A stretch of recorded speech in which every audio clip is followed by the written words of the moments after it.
Okay, welcome to today's lecture. I am Chris Orwoll. I am the director here at the New Mexico Museum of Space History, and we are still struggling with our technology, if you haven't figured that out yet, by kind of watching what we've been doing so far and struggling. We have all sorts of new things going on, new camera setups, we have a new TV in the back so that the person who's lecturing doesn't have to constantly do this to maybe see what their next slide is in any case. So bear with us as we go through this one. Thank you for coming today to the New Mexico Museum of Space History. We truly appreciate you. We truly appreciate you coming to the lecture series. Hope you enjoy yourselves. Please let us know if there's anything that you think we ought to change, or things that we ought to do, or something that maybe you'd like to hear about. Let us know those sort of things. So, without further ado, let me go ahead and get started with what I normally do. So, I always, as you know, for those of you who've been to a lot of these lectures with me, I always tend to start off with quotes and things like that. In this situation, Gemini is its own historical context. Was perhaps as important as Apollo, because without Gemini, there would have been no Apollo. Gene Cernan, one of the Gemini and Apollo astronauts. In any case, you'll notice that the title of the lecture here was either, Bridge to Apollo or The Forgotten Program, because Gemini kind of falls into both of those. It was a bridge between Mercury and Apollo. So between us learning how to fly in space, just initially, and actually going to the moon, and also it was so it formed that bridge, but also it tends to get forgotten. Mercury, yeah, we flew in space, first space flight, first orbital space flight, Ham flying into space, those sort of things. And then you get into Apollo, where we land on the moon. Big deal. But people tend to forget about Gemini in the middle. So we're going to try and go over in 45 to 50 minutes that. Okay, introduction of myself, just in case you don't know this, because there are a few people who are new here. So I was born in Downey, California, grew up there. That's where they built the Apollo command module and the space shuttle. This is me having just shaken John Young's hand. That is me right there at 8 years old. So in any case, John Young, both a Gemini and an Apollo astronaut. So I went to the Naval Academy, graduated in 1986, drove these things around for 20 years. Ballistic missile submarines, attack submarines, boomers, and then diesels as well. Then I left, retired from the Navy, planned a trip for my family to the Wichita area, was going to visit the museum, the Kansas Cosmosphere and Space Center. They had a posting about needing a new president and CEO because their current one had resigned and they were starting a nationwide search. I said to my wife, wow, that sounds like fun. They'll never consider me. I have no museum experience. She said, you can't not have the job any more than you do right now. Send your resume in. I did. 4 months later, I'm running a space museum.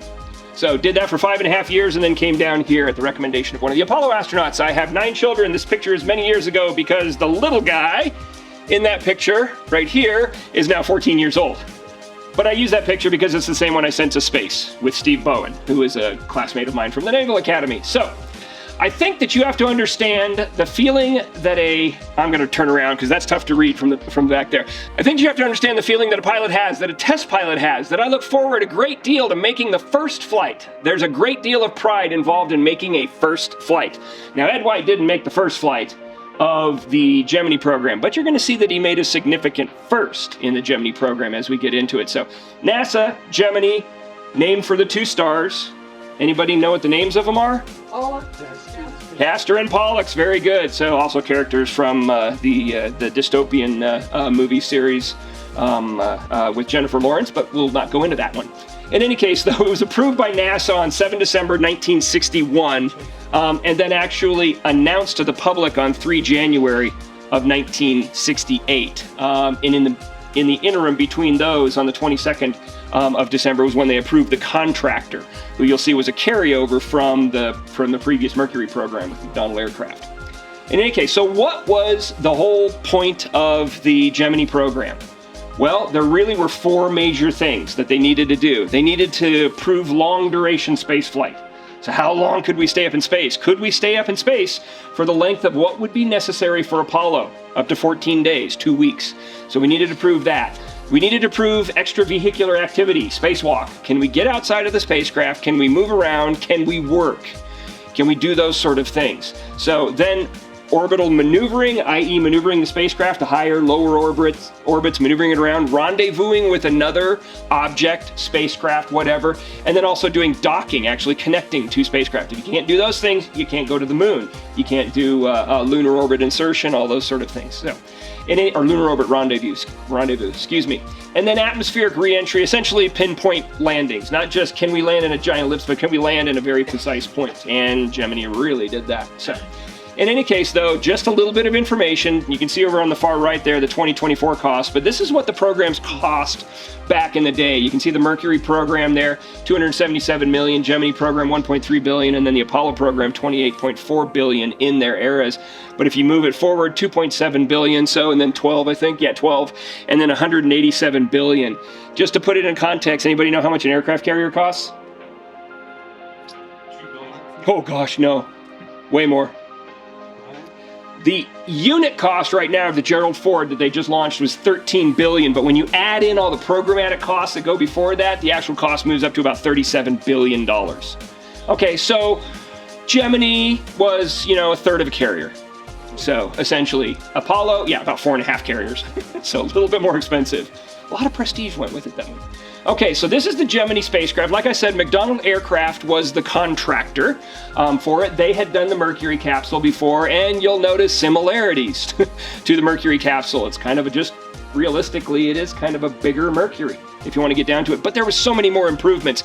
Computer systems, the fact that you modular replacement of systems within it. You had access panels to get to systems on the inside of it, because not only do you have the capsule itself here with the astronauts, you also have essentially a service module back here. You've got two portions to it, and they could get into that through access panels to get to the things like the battery, etc., without taking the entire spacecraft apart to do it. So it made it a lot easier for them to repair and make changes. It was sometimes nicknamed the Gus-mobile because when Gus Grissom saw that the Mercury program wasn't going to continue, here I am telling everybody to turn their phones off, and I left mine. I did not silence mine. So in any case, so you had when Gus saw the end of the Mercury program coming up, he went ahead and moved himself over to the Gemini program to start working on the design of the spacecraft. And so he was deeply involved. And that's why they called it essentially also the pilot spacecraft, because it was very much designed to be piloted. And so the nickname Gus-mobile. In fact, actually, one of the things that was a slight criticism of it is that they actually had to make some changes to the spacecraft in the end, because so much of it had been designed around kind of Gus's profile, etc., that it actually was a little bit too small for some of the astronauts. Because Gus was one of the shorter astronauts. When you see the pictures, you'll know what I'm talking about, though. So, 18.5 feet long, 10 feet wide, about 7,000 to 8,300 pounds, depending on what you put on the inside of it. And as opposed to the Mercury system, which had an escape tower, this one had ejection seats. And that came from some of the program folks who were doing it, not necessarily Gus, but some of the designers. So the two seats here for the astronauts, actually these hatches that were above them could blow off, and the ejection seats could blow out. And we'll see some issues with that as we talk later about some of the other missions and what potentially could have happened if that ejection system had been used. So, in any case, and things that we learned in Apollo as well. Here's just some pictures to kind of give you a scale so that you can see what's going on. You can see that service module section, all the white, and then the capsule is the darker section up above it. Originally, one of the ways they wanted to land it, and you'll see a picture here in a moment, was actually with an airfoil. Come down and actually land on an airstrip. But in the end, they decided that it would be much easier just to put the parachutes up in the top of it here and have it come back. It actually landed at more of an angle as well, so they didn't need landing bags below the heat shield like they did on Mercury. There you can see a size comparison between the Mercury and the Gemini. So this picture actually doesn't do it justice, really, the size difference, but it actually, when you see it from different angles, is quite a bit bigger. And this gives you an idea of the size, because this is one of the trainers here, and you can see two of the astronauts working inside of it. So about the size of the front seat of a vehicle. There's your view from inside the capsule. And here's that paraglider I was talking about. So, and they did test it, very obviously.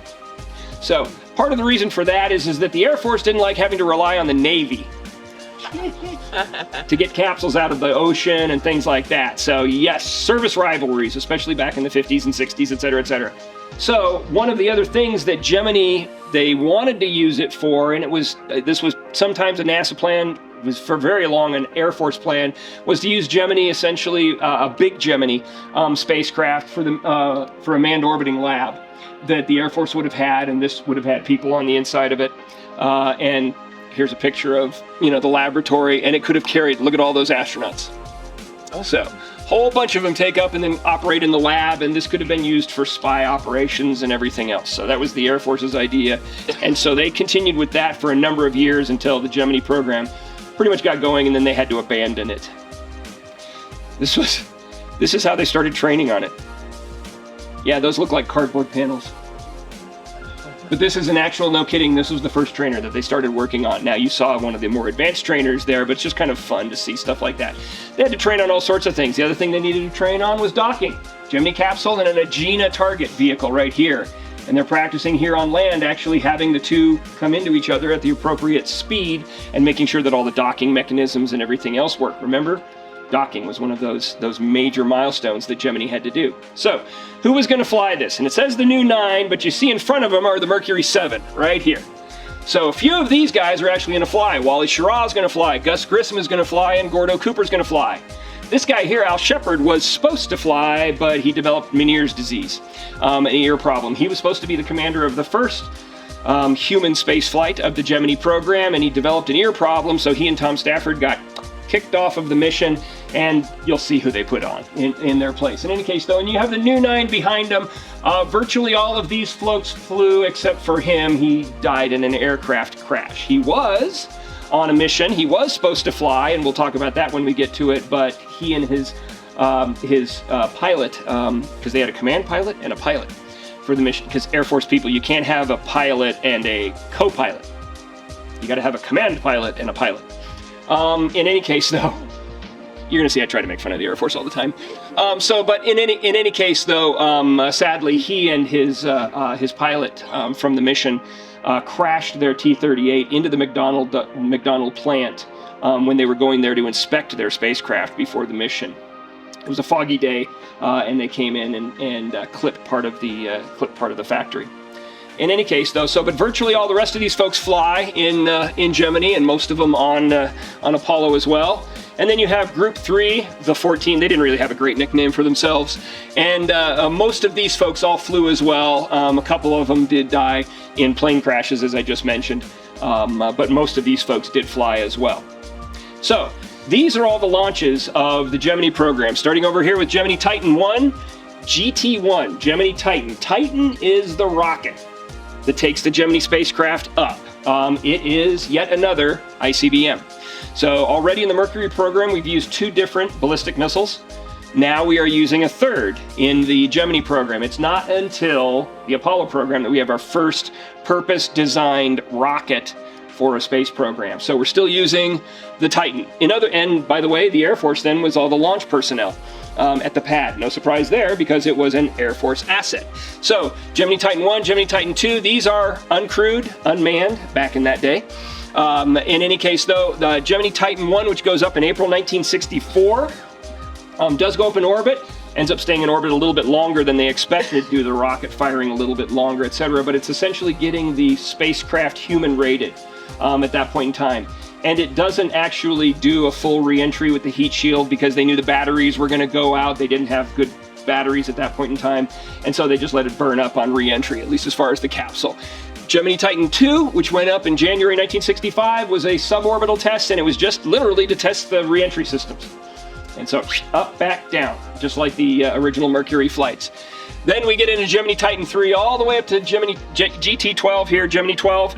Those are all human missions. So 10 missions went up as part of the Gemini program, 16 astronauts flew. Here's how they did the rocket. They didn't take it out like the Apollo program where it went out completely vertical, so they actually brought it out horizontal and then lifted it up. And this is a time-lapse photograph, very obviously, and then an eventual launch. Where did it launch from? Launch Complex 19, which is right here. This is where the Apollo launches occur out here on what then eventually becomes Kennedy Space Center out here. But this is Canaveral, at that time an Air Force station, now a Space Force station, no surprise. In any case, though, launching from right here, the Mercury missions launched from over here at that complex, the initial ones, and then here for the orbital missions. And then, like I said, the Apollo missions launched from over here. In any case, so now we are up to the first mission, Gemini 3. So one thing that I want to mention before we continue moving on, because some people ask this, you'll see the Gemini missions listed with the Roman numerals. You'll also see them listed with the Arabic numerals. Even NASA, if you go to their site, the official name of the mission is like Gemini 3 with the Roman numerals. But everything that NASA writes on it, they write with Gemini 3, the Arabic. So it's just one of those things, so don't let it confuse you if you ever see it with the Roman numerals. They have the same issue with the Apollo programs, whatever. In any case, one other thing. There is often a question, Gemini or Gemini? Now you hear me saying Gemini. Am I just doing that because I'm an obstinate fool? No. That's actually, NASA had to put out a press release to tell everybody in 1965 how you pronounce their program. Because people were saying Gemini, because that's what most people think of. That's what you get taught in the schools, etc. But NASA was saying Gemini. Why, I don't know. They just came out and said, this is how we pronounce the program, but that was it. So, in any case, though, so on this first mission, we got Gus Grissom and John Young. Once again, Al Shepard was supposed to fly the first mission. There were 4 times when they moved crews around, either due to health issues, due to somebody dying in a crash, or just missions having changed and needing to put crews together that were more compatible. In any case, though, Gus Grissom and John Young. Gus Grissom flew in the Mercury program on the second flight. He flies on this one as well. You'll notice that they really didn't have, up until the third human Gemini mission, logos for it, but there was an unofficial logo for it. GT3 Molly Brown. Anybody know why Molly Brown? Besides staff. What's that? The unsinkable Molly Brown. But why the unsinkable Molly Brown? Because Gus Grissom on his previous flight, yeah, exactly. So something happened. So eventually Wally Schirra proves that Gus couldn't have done what they said he did.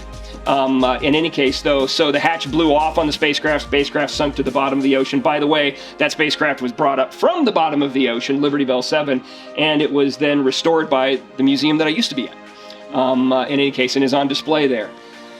So, yeah, Molly Brown was the nickname of the spacecraft, and in fact, when he launches, Gordo Cooper, another Mercury 7 astronaut, is the Capcom and says, "You're on your way, Molly Brown."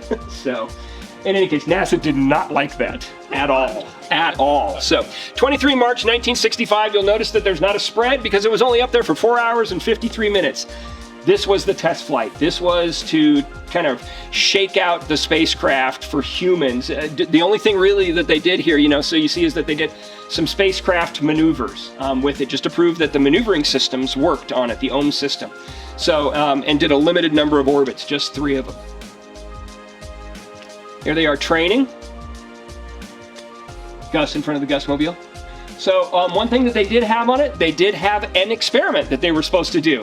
Right here with sea urchin eggs. No kidding, and they were supposed to, and Gus got a little excited about the experiment, though, and twisted that thing a little too hard and too fast and destroyed the experiment. Astronauts are not scientists. They're trained to do science, but they're not scientists. So in any case, though, but this is another thing that Gemini does really for the first time, and it's not one of their primary goals, but they added in as part of the mission a lot of science experiments, most of them on the astronauts themselves. Okay, so, and here is John Young getting suited up for it.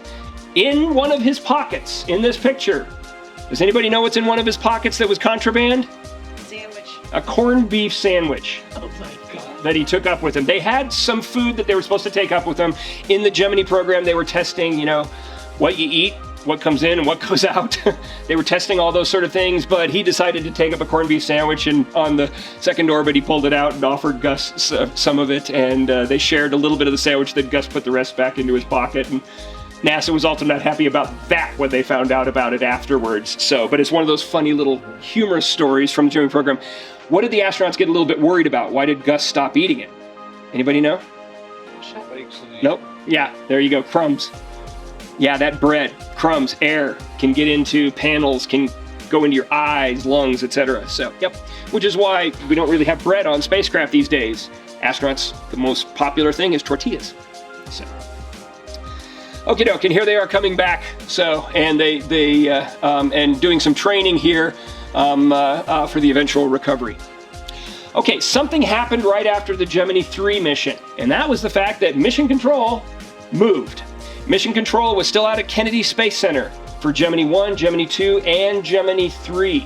They were using the old Mercury control room, shown here. So this was the Mercury control room. And then it moved to Houston for Gemini 4 and everything after that. And here's the new Mission Control room in Houston. We're more used to this configuration, although it changed eventually for the Apollo program as well. Different screens up in the front, got rid of these things, which were a carryover from the Mercury program, etc. There's Gene Kranz with some of the panels, etc. Okay, I felt red, white, and blue all over Ed White. Remember I said he did something first, and now we're going to find out what that was. So, we get to Gemini 4 here. Jim McDivitt and Ed White, who I mentioned before. So Jim McDivitt here, Ed White here. Once again, unofficial patch for them right here. They didn't have official logos yet. It doesn't happen until the 3rd human mission. Here's the launch of their Titan rocket as well on the pad. Their mission lasts from 3 to 7 June of 1965. 4 days, 1 hour, 56 minutes, 66 orbits. What were they really pushing for? Longer duration space flight, the biggest thing. So now we have our longest space flight to date at this point in time. The first spacewalk, so the first EVA, first time getting out of the spacecraft. Woohoo! Now we weren't the first. The Soviets already took that one. Alexei Leonov had already done that one. So, but first attempted rendezvous, what they tried to do was maneuver to rendezvous with the upper stage of the Titan rocket that had carried them into space.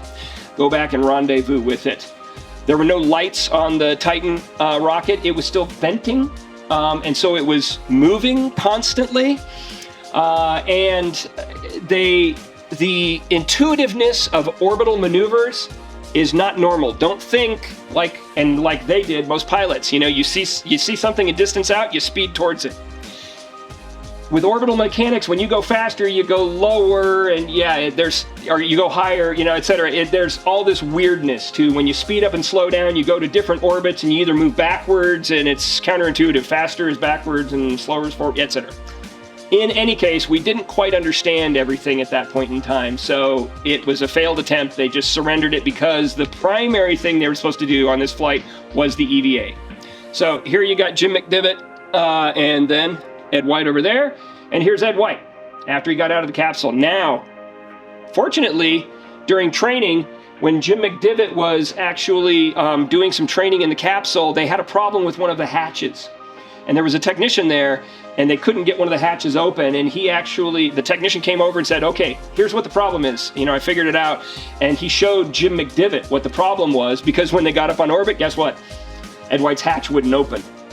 And so he figured out it was a spring that there needed to be a little release on it that could get released.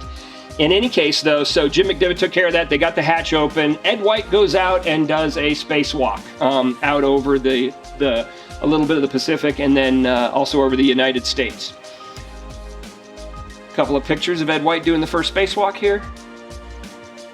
He also took out this little gun with him. This is in the collection of the Smithsonian right there, and you can see him here with it. It was a little jet thing that he could pulse. All they wanted him to do was get outside and prove that you could get outside. You see he's got a tether as well. All the Gemini missions worked with tethers. We didn't have an independent spacesuit until the Apollo program. In any case, though, there was a little bit of communications issues with the spacewalk as well, because they now had a system where they could go on what's called Vox.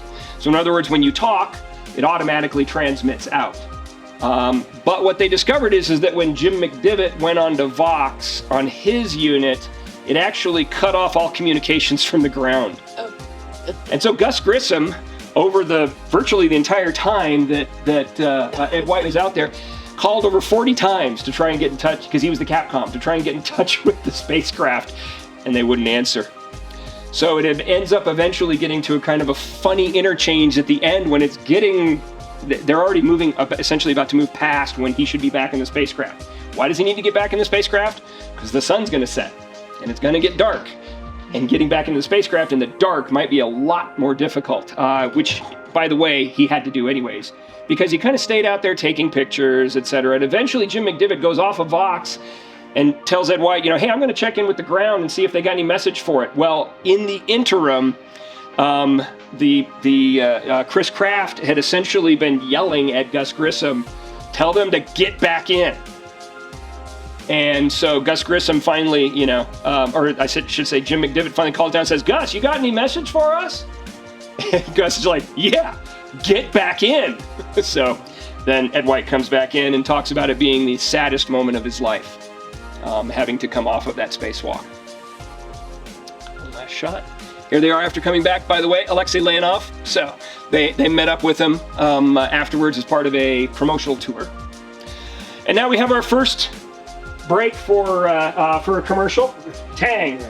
So, was chosen for the Gemini astronauts. And if you know anything about John Young, you know that he had a little issue with some of the orange drink and talked about having the farts on an open line to NASA, which the Florida orange growers did not appreciate. And he was a Florida guy. Okay, in any case, Gemini 4, Gordo Cooper, and Pete Conrad. Gordo Cooper being one of our Mercury astronauts. This was supposed to be the first long-duration space flight. And by the way, Deke Slayton, who was in charge of the astronauts, actually kind of gave the Mercury guys their choices of which missions they wanted to do. So Wally was supposed to be on the first rendezvous mission, Gordo was supposed to be on the first long-duration mission, and then you had the Al Shepard and Gus Grissom thing being on the first flight, the test flight itself. So in any case, though, 7 days, 22 hours, 55 minutes. So remember, they said that they needed to figure out how to have a mission from 8 days to 14 days. This is the first 8-day mission. 120 orbits, so long-duration space flight. They had new fuel cells that provided power for them. Essentially the same ones that end up getting used eventually on the Apollo program. So the spacecraft is still improving iteratively during the whole Gemini program. So they tried to do a rendezvous with a pod that was out there, and they had medical experiments and photography experiments to do. So those were the goals of the Gemini 4 mission. This is the first one as well that you have an actual, they actually did, and it was approved by NASA, a mission patch. 8 days or bust. So here they are inside. Yeah, imagine spending 8 days like that. Oh my God. Long time. In any case, though, here, just a nice picture of the way that the arm has retracted prior to launch. One of the photography experiments that they did, that is the cape right there. And they also did visual experiments as well, tests on themselves. Remember I said the astronauts, so this was a visual acuity test that they had to do on board the mission. So they had all sorts of things. If you go up into the museum, inside the case that we have up there, there's an exerciser that was taken up on one of the Gemini missions to test, does this help with bone loss and things like that, etc. A lot of medical experiments, most of them on the astronauts themselves.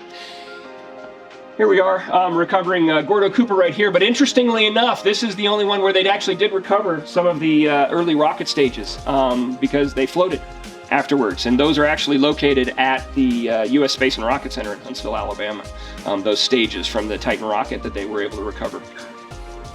Okay, I'm coming back in, and it's the saddest moment of my life. That's the exact quote that Ed White said as he was getting back into spacecraft. By the way, they did have trouble shutting the hatch when he came back in because of those problems from before.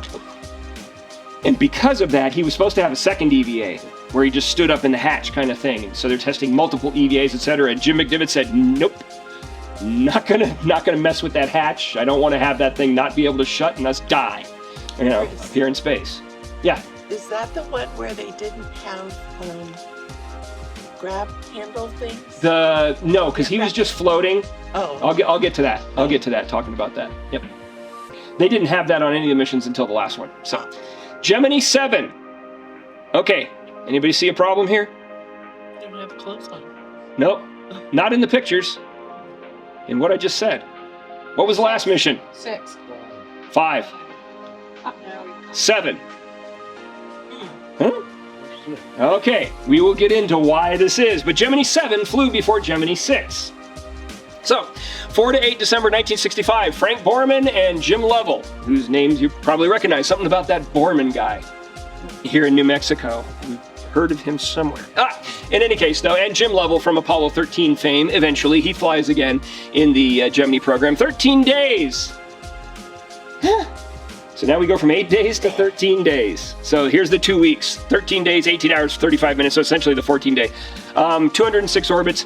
Here now we're finally talking about the longer duration space flights. They have new lightweight spacesuits, you'll see them here in a moment, that are supposedly designed to make it more comfortable for them to be in the spacecraft for a long period of time. Doesn't have the hard helmet with the hard rings kind of thing. Everything is soft on it with a soft helmet or covering that comes over and zips on the front, etc. So they also have a ton of experiments, etc. So here they are. Here's that grasshopper suit, is what they called it, for some fairly obvious reasons, just because of the way that it looks. And as the astronauts found out when they got up and into it, it was not comfortable. It was no more comfortable than the regular suit. So that was ditched by NASA immediately. Here they are having a breakfast before the mission. You see Pete Conrad here kind of, joking along with Jim Lovell. Pete Conrad gave them some great advice because he had been on a long duration mission, space flight himself, and he said, take books up there with you. Because on that 8-day mission, the guys didn't take books with them, and they had time where there were no experiments or nothing else to do, and they just, to be brutally honest, got bored, up there. Which you sit there and think, in space, you're gonna get bored? But yeah, if you're just sitting in the front seat of your car for 8 days, you can get a little bored. So in any case, that's where they sat for 8 days, having to figure out how to go to the bathroom, where to store all that stuff for 2 weeks, etc., etc. So yeah, it was unpleasant. In fact, actually, when the frogmen opened up the capsule after the mission kind of thing, they got sick immediately, because the smell inside of there was absolutely horrid. And what I hear anecdotally from the folks who have dealt with that capsule is that it still smells to this day. Whoa. So, you see a picture here of a Gemini spacecraft floating along in space by itself. Any idea where we got that picture? How we got that picture? Did somebody go out and do a spacewalk? Wait, no, we have to have a tether back to the spacecraft, and there's no tether. Anybody have any idea how we got it? What's that? Well, second Gemini. Second Gemini capsule. Remember I mentioned Gemini 6? Now we're going to find out what happened to Gemini 6. Oh, by the way, though, we have another break for commercialism. Flash across the stars. Revell models. Gemini, Revell models, space capsule. Yours for 10 cents. Oh, man. 10 cents. So, Gemini 6. GT6, actually GT6 Alpha. So, because what we've got here is, you can see here, this doesn't look like one of the Titan rockets, does it? It's actually, this is launching one of the Aeginas up on top. This is the docking target right here that they're supposed to dock with. That was supposed to occur on 25 October 1965, so before the Gemini 7 mission. This was supposed to launch, and then soon after it, what was supposed to happen? Gemini 6 was supposed to launch, chase up to it and rendezvous and dock with it. Guess what happened? Okay. In any case, though, the target vehicle did not make it to space. So, in any case, it blew up. So, they canceled that Gemini 6 mission. Then they're like, but we got to get rendezvous done. So, they came up with an alternate plan. So they were going to go ahead. You can see 12 December 1965, they figured out, let's just rendezvous with Gemini 7. You can't dock with it, but you can get in close formation fly and maneuver around it and everything else. It really takes care of that rendezvous discussion. So that's what they plan to do. 12 December, they're getting ready to launch. This is so that they can go up and meet up with the Gemini 7 crew. And the engines light off and then immediately shut off. Well, not really immediately, but very soon, before the spacecraft lifts off. Luckily, or providentially, the spacecraft does not actually lift off the ground. It does not make it to that point. Now, the procedures are that if you have an abort like this on the pad, the crew is supposed to eject immediately when you have that situation, because what's going to happen underneath you? Big bomb, okay, big bomb. But one of the things is that Wally said, I just didn't feel like we'd moved. So he did not pull the ejection cord. And it's probably an extremely good thing that he didn't. And in fact, actually, after the Apollo program and after the problem we had with Apollo 1 and the fire on board, one of the things that that they said afterwards is like it was really good that we didn't pull the cord on that one, because what was going to get them off the spacecraft? An ejection seat. How does an ejection seat get away from the spacecraft? Rocket motors that shoot it away. What was the spacecraft filled with?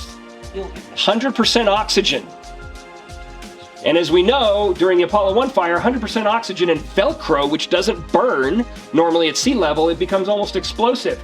Their spacesuits and everything in that spacecraft was just full of oxygen. It had penetrated everything.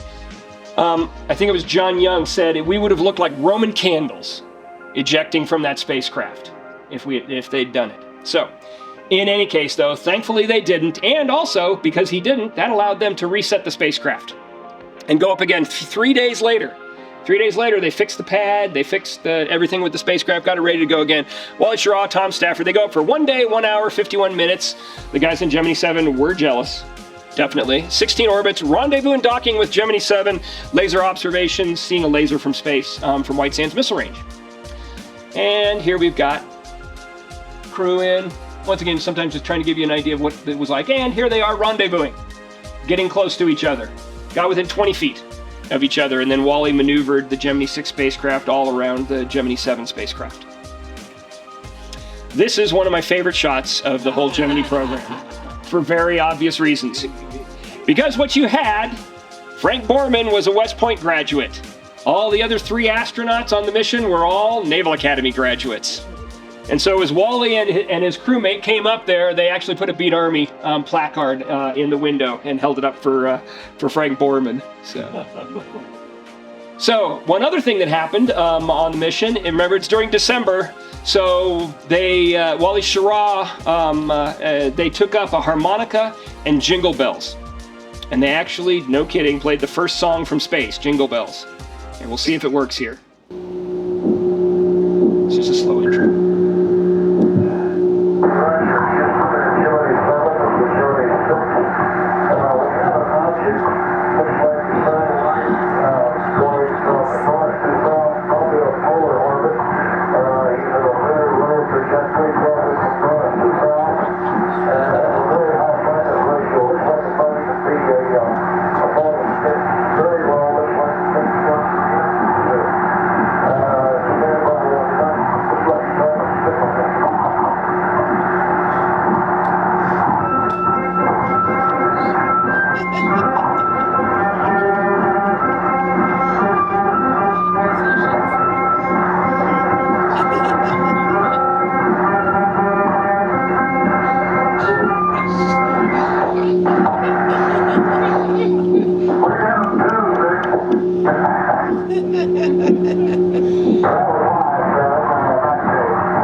So in any case, you can tell their microphones did not pick it. Oh boy. Okay, there we go.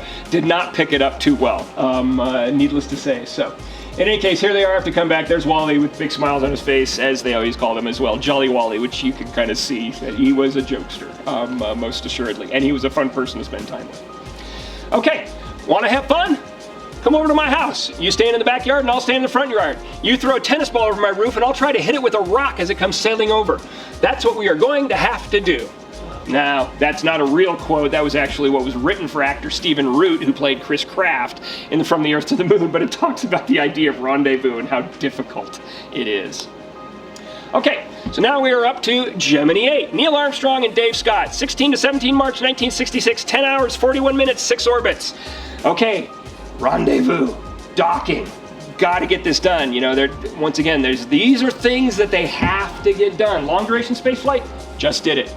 Okay, get up into space, make the spacecraft operate, did it. Rendezvous, did it. Docking, we've got to dock.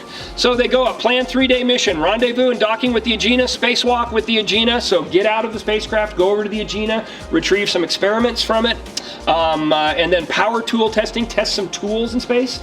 Not only do we have to get out of the spacecraft, we have to work. And so we're going to try and test jetpacks and tools and actually doing work outside the spacecraft.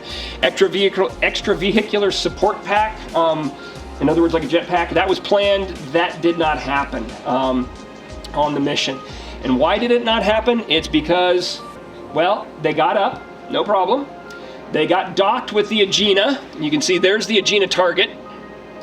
Here they are coming in to dock right there, and you can see the nose of their spacecraft about to go into the docking port. And then once they got docked, suddenly they started spinning. Spinning, spinning, spinning, spinning, spinning, spinning very fast. Thinking that it was the Agena that was causing the problem. And so they shut down the Agena. They sent the computer programs to shut down the Agena. That didn't fix the problem. So then they're like, okay, we got to undock from the Agena. Maybe we're not able to shut it down. So they undocked from the Agena while they're spinning with the Agena. So two spacecraft like this, going like this, and they spun off. That Agena starts spinning off into space. But their spacecraft continues to spin. In fact, it actually accelerates. Because now you don't have the weight of the Agena on the other end. Because it wasn't the Agena that was the problem, it was a stuck thruster on their spacecraft that was firing. That was part of the orbital maneuvering system. And so they kept, when they kept trying to control it, they couldn't because there was no indication that they had a stuck controller. Eventually, and they both of them tried to, because they had the ability for each of them to actually fly the spacecraft. Neither of them could get control. They're spinning fast enough that they're about to black out. Whoa. They're going that fast. Okay, and don't think this. They're going like this. In any case, though, it's a pure tumble. Eventually, Neil says, shuts down the orbital maneuvering system and brings up the re-entry control system, which is rockets that are used during re-entry. And once he does that, that shuts down that thruster that was firing. So then as he starts working with the re-entry control system, he's actually able to finally get control of the spacecraft. And so although it was planned for more days, and EVA, docking, and all that sort of things, they, boom, the mission rules were that they were supposed to come back right then and there, because the orbital maneuvering system was dead. They'd already brought up the re-entry control system.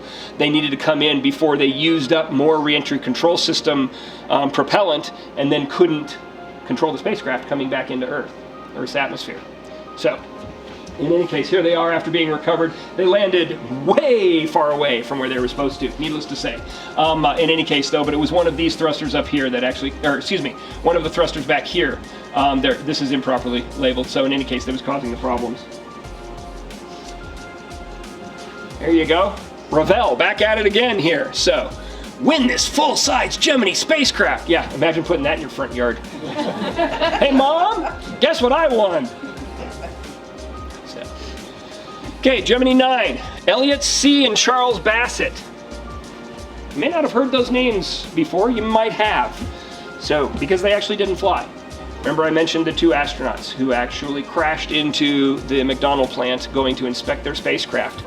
This was the two. They were supposed to fly, 3 to 6 June. There'd been a previous date of 17 May, but there was a problem with the target, etc. In any case, 3 days, 20 minutes, 47 orbits, that was what was supposed to happen. In any case, here you got the two of them, C and Bassett, in front, all smiles, and there's the backup crew, Stafford and Cernan. They don't look as happy. I just thought that's kind of funny. Just the picture itself, all smiles, not smiling.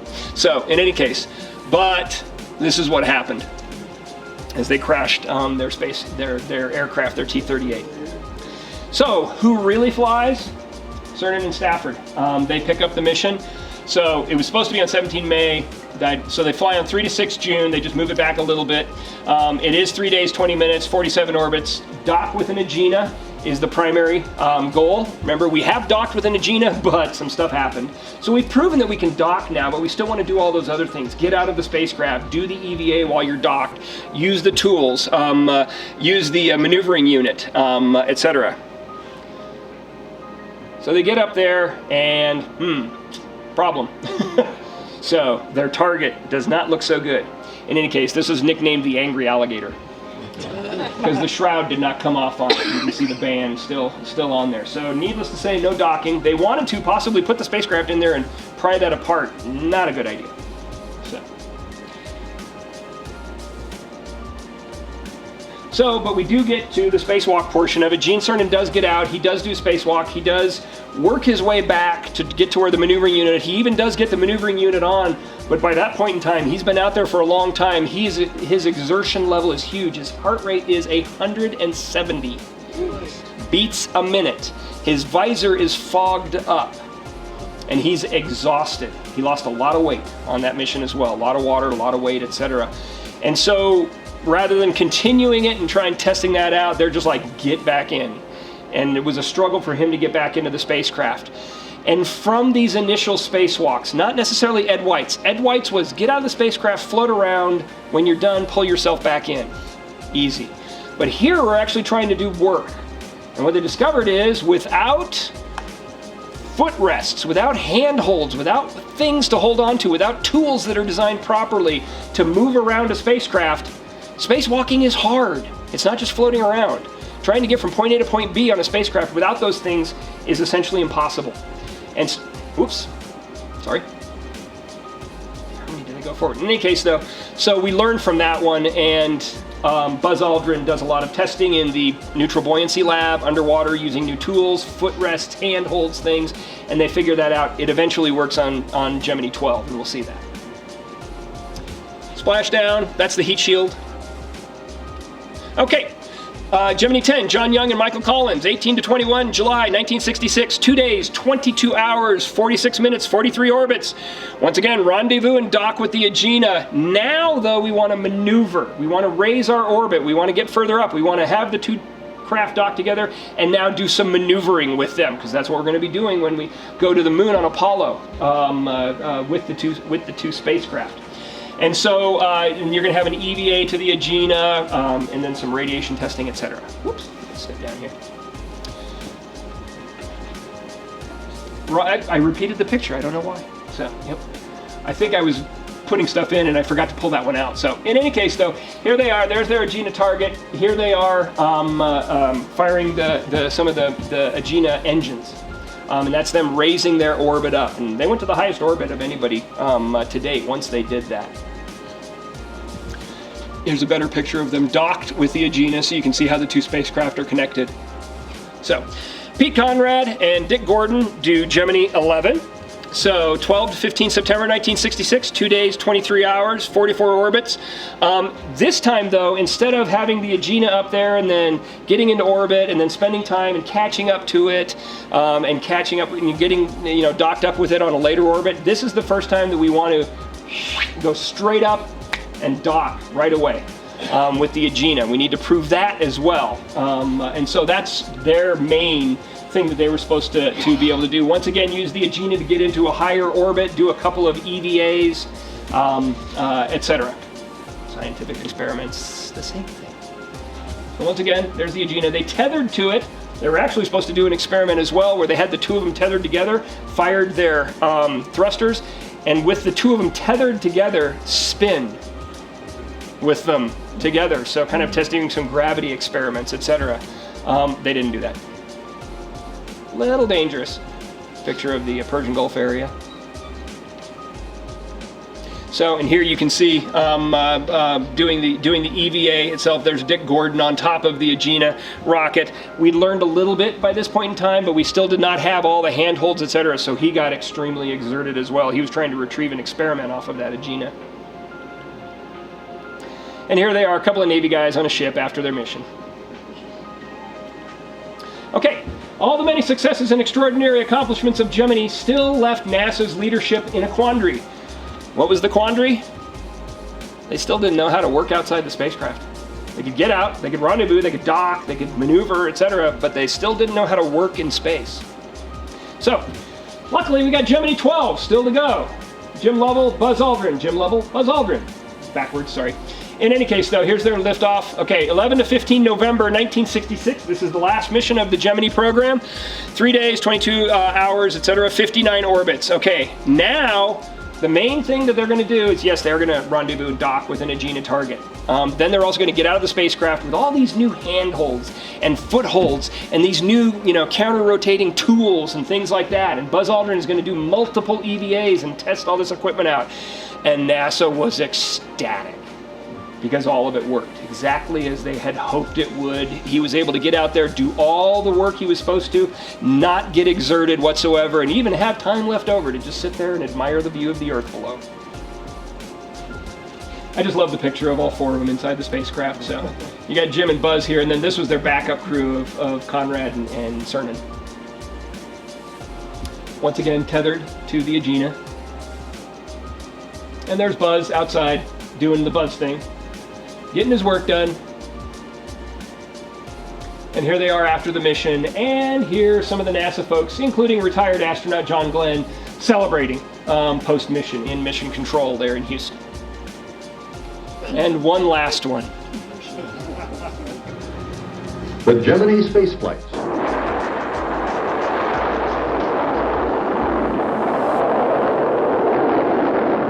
The trips are long.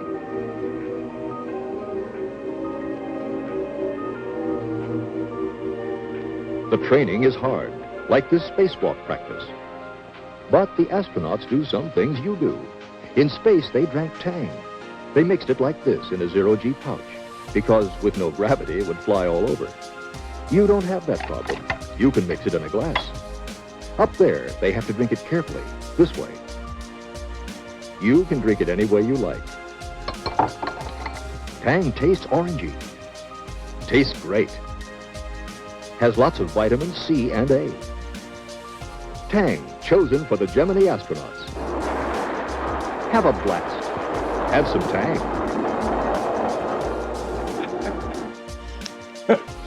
Okay, one more thing, as always. It's gotta be there. Okay. Questions about this?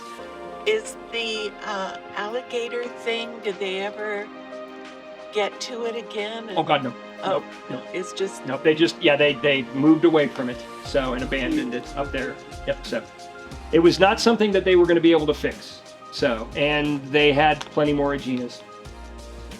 and the Agenas are still up there, and they still... No, most of them have deorbited at this point. In fact, all of them have deorbited at this point. What's that? Come back to Earth, burned up on reentry. Oh, Yeah, so they're not up there anymore. Although if you want to learn about orbital debris, our new exhibit opens up this Friday on satellites, and one of the sections of it is called Crowded Skies. And we talk all about orbital debris and the number of satellites that are up there, both active, defunct, and debris from them. So, yep, and the sizes of the objects, blah, blah, blah. Other questions? Yes, sir. Is it true that the astronauts never drank Tang in outer space? It was an orange drink, but it was not specifically Tang. Yes. So yeah, that's a marketing ploy. They knew that they were drinking orange powdered drink, but as far as I've always understood, it was not Tang. Other questions, yes, sir. That GT4, you had a test listed on that slide, a sextant test. Yes. What in the world Well, do you do with that? Okay, so if you even get into the Apollo program, we still were using sextants in the Apollo program, measuring the distance between stars or between the limb of the Earth and a heavenly object to provide navigational information to the spacecraft where they were on the orbit. And we also used it during the Apollo program on the moon. And in fact, actually, on the Gemini 12 mission, their onboard computer had a failure, and Buzz Aldrin had to take sextant shots and do the calculations to navigate for their rendezvous with the Agena target. So what they proved during that experiment, which was that they could use the sextant to, and don't ask me exactly how they did it. I'm not an orbital mechanics was not my area of study. It was Buzz's, but in any case, which is why they called him Dr. Rendezvous. In any case, though, they're able to utilize that. I mean, I know how a sextant works. I use one, out at sea kind of thing. So, but it's how they used it in orbit, a little different. So, but yeah, that's what the experiment was. Any other questions? Oh, yes. Do you know how fast it was spinning when it was spinning? I am trying to remember. The answer is yeah. I want to say it was like 40 revolutions a second. Ooh. They were going very fast. Very fast. It was, 40 revolutions per minute. I'm gonna take that as a lookup. And I'll get back with you. So, I've forgotten the number. have you or can you do a program on the development of some of these tools that they used in space? Oh, that would be an interesting program. And the fun thing would be, yeah, because we can actually even talk. The fun thing is now we've just acquired a bunch of lunar tools that are replicas, but they're working replicas. So we can actually come in here and demonstrate some of those things. But we can, yeah, that actually would be a very good lecture to talk about between the Gemini program and the Apollo program. So yeah, I think we'll, yeah, it might not happen this year because we've already got everything planned out. Have there been any, like a lot of things that came from the space program, have there been developments in present machines or tools that we use now that are spin-offs from the space program? Yeah, one of the things from the Gemini program that has spun off right away that you would recognize is some of the batteries that they utilized in the tools on these missions, especially like Buzz Aldrin's mission there. Those batteries are what essentially we use nowadays, or advanced versions of them in the power tools that we use. So yeah, and some of those power tools are things that didn't exist back then outside of NASA. Yes, sir. I'd like to thank my godfather, Andy Patnesky, for taking all the pictures that we saw on the ground of the astronauts and the... Oh, was he one of the NASA photographers there? One photographer for NASA. Yep. He took all my baby pictures. It's always amazing, when you get back to it, the hundreds of thousands of people who worked on the programs between Mercury, Gemini, Apollo, etc. So it's just absolutely crazy. You also had a picture there of the harmonica with a tether on it. Yeah. And it looked like, was that Velcro? Yes, that was, yeah. Did NASA or somebody that NASA contracted with, did they invent the Velcro? Nope, that is one of the most common misconceptions. One of the most common misconceptions. The second most is the Tang story. Most people think the Tang was invented for the astronauts or whatever. Nope, it wasn't. And it actually wasn't really the thing that was utilized. Yeah, it was tested and everything. So, but Velcro was not invented by NASA. It was actually invented over in Europe.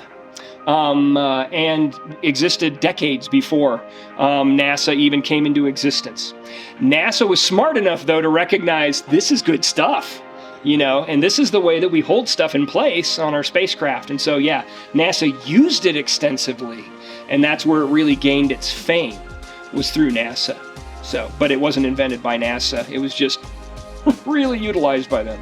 So, but that's what, if you did notice, the harmonica had a tether on it and then had a little piece of Velcro that then they were able to attach to another piece of Velcro inside the spacecraft. And on the jingle bells there was also a piece of Velcro on that as well. So, and if you want to see those objects, go to the National Air and Space Museum, and they are in the Apollo Gallery.